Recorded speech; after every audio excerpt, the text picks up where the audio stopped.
Hello percussionists, I hope you are all doing well. So in today's video, we're going to be looking at learning the B part of Star of the County Down. We've done a little bit of this in rehearsals, done lots of work on A, so it's time to start looking at B. Lots of new concepts to cover. So the first thing that we're going to take a look at is the second note of the B part, which when you look at that and you look at maybe like a fingering chart, a mallet chart, it looks like it would be an A. So if I go over to my little mallet instrument and play an A, oops.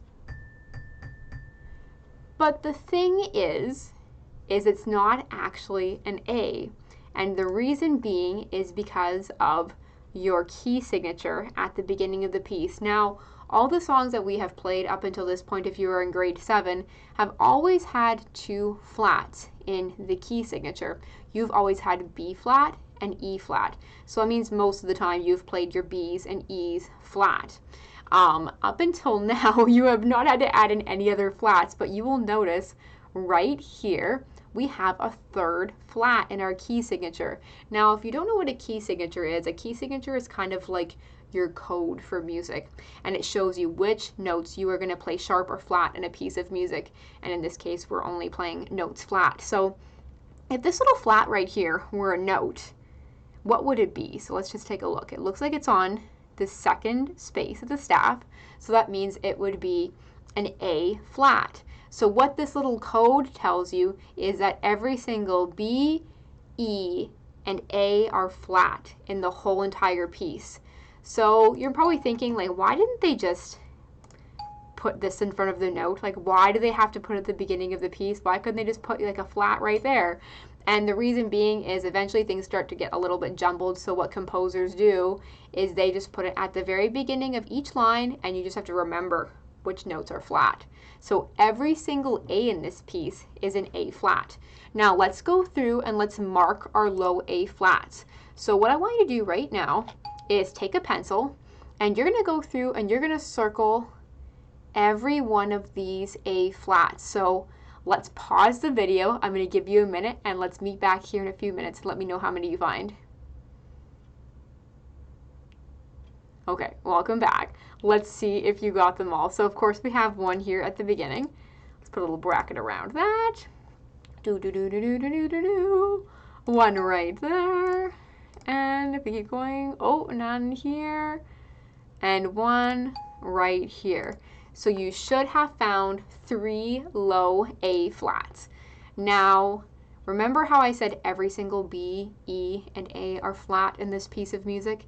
It doesn't matter where the B or where the E is or where the A is in whatever octave, low, middle, high, super high, every single one is flat. So in the 2nd line starting at measure 5, this note right here is also an A, which means it's going to be an A flat. So let's do this together. Let's go through and let's grab your pencil and let's circle all of the high A flats. So we're going to put a circle around this one. The next note's exactly the same, so let's put a circle around that. Oh, there's a low A flat. We got that already. That's a G, not quite. There's an A flat. And there's an A flat. Now, let's get a little bit familiar with this note. So what I want you to do is in front of your xylophone or bell kit or whatever you're using, can you just practice right now playing a low A flat, then a high A flat? So I'm just going to turn over to my mallet instrument over here. And let's just do this a couple times together. So you're going to play low A flat for 2 beats, and then high A flat for 2 beats. Let's try that. Here we go. Ready? And 1, 2, 1, 2, 1, 2, 1, 2, 1, 2. Beautiful. So just make sure when you are playing your B part that you are hitting A flat. Do you hear the difference between A, A flat, A flat?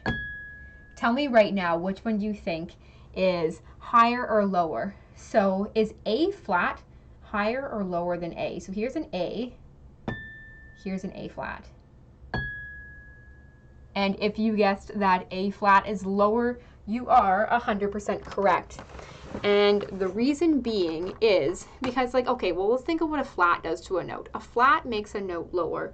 And the way that you remember that is if you've ever had, go away, what is this message? So anyways, if you've ever had like a flat tire on your car before, like your car doesn't raise up, it sinks down. It makes your car lower. So flats make notes sound lower.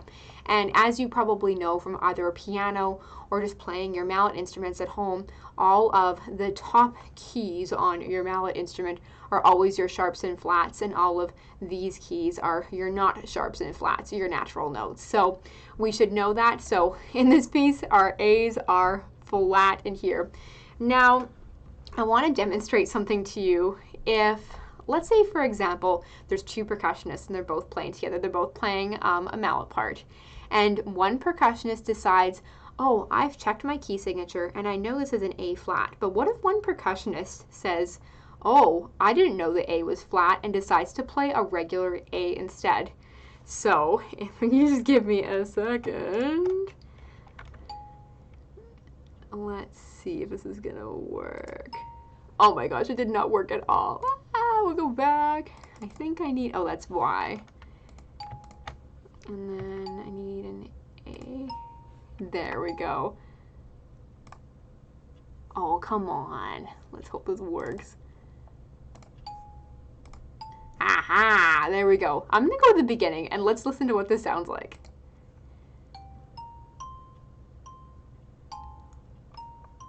Did you hear that? Listen to it again.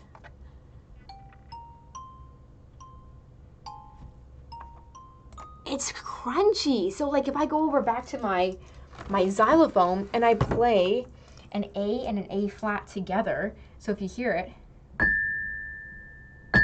you might hear it better maybe down here. Like it sounds like it like vibrates your head. So please make sure when you are playing music that you are checking your key signature, or else you're gonna get a nasty crunch in there. So we gotta get rid of that A natural that I have in there. There we go. Okay, now we're back to normal. So let's try this. So let's get ready, like we're gonna set up to play.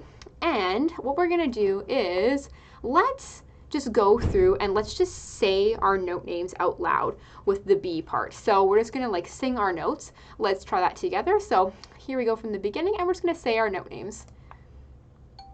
C, A flat, E, B flat, C, C, G, G. And with that knowledge, we can go through and we can try playing it. So I'll scoot you back over here. Isn't this a lovely setup I have? And let's go to the beginning and let's try playing our part. So we start on a C and then an A flat as our second note. So get your mallet set up for that. And let's try it from the beginning. Here we go. C, A flat, B flat, B flat, C, C, G, G. Nice job. And let's take a look at the second line now. I'm just gonna stay standing up at my bell kit right here. So now we have high A flat, then we have F, G, and then you can pick whichever B flat you want to play. You could even play both at one time.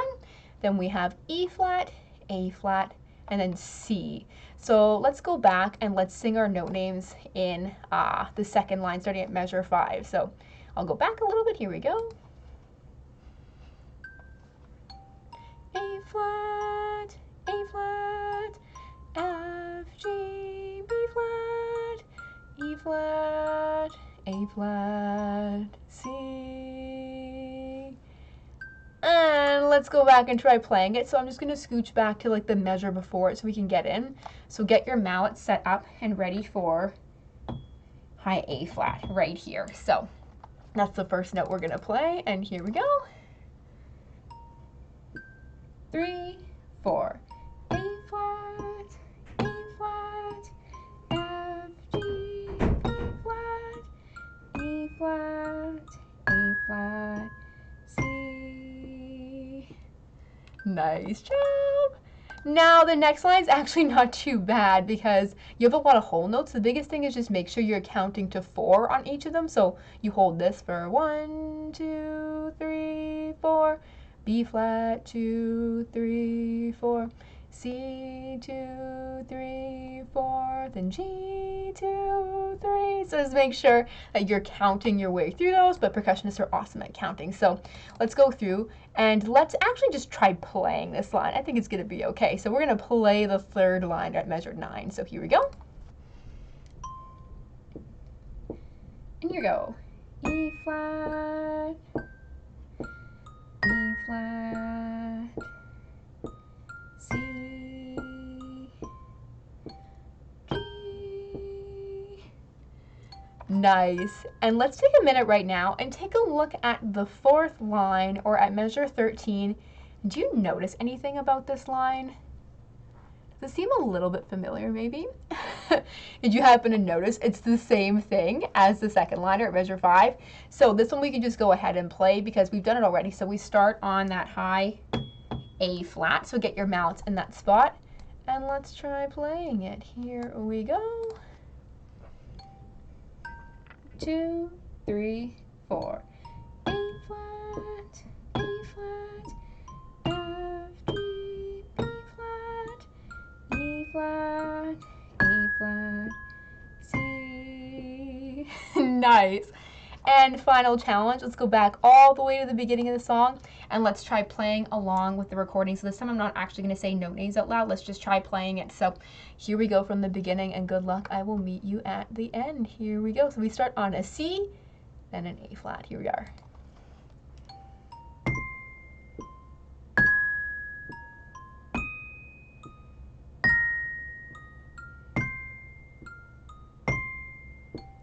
Rest. Hi, A flat.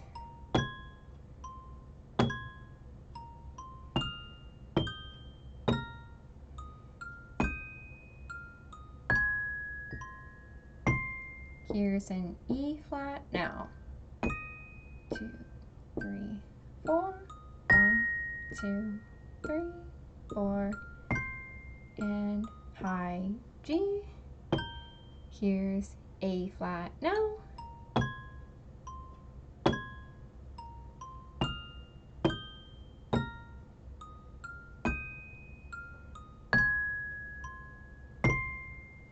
Nice job. So feel free to play with this video a couple times just to get used to it. Nice job remembering your A flats in your key signature. No crunchy notes over here for percussion. So hopefully you found this video helpful. I will see you in our next class and see you later. Goodbye.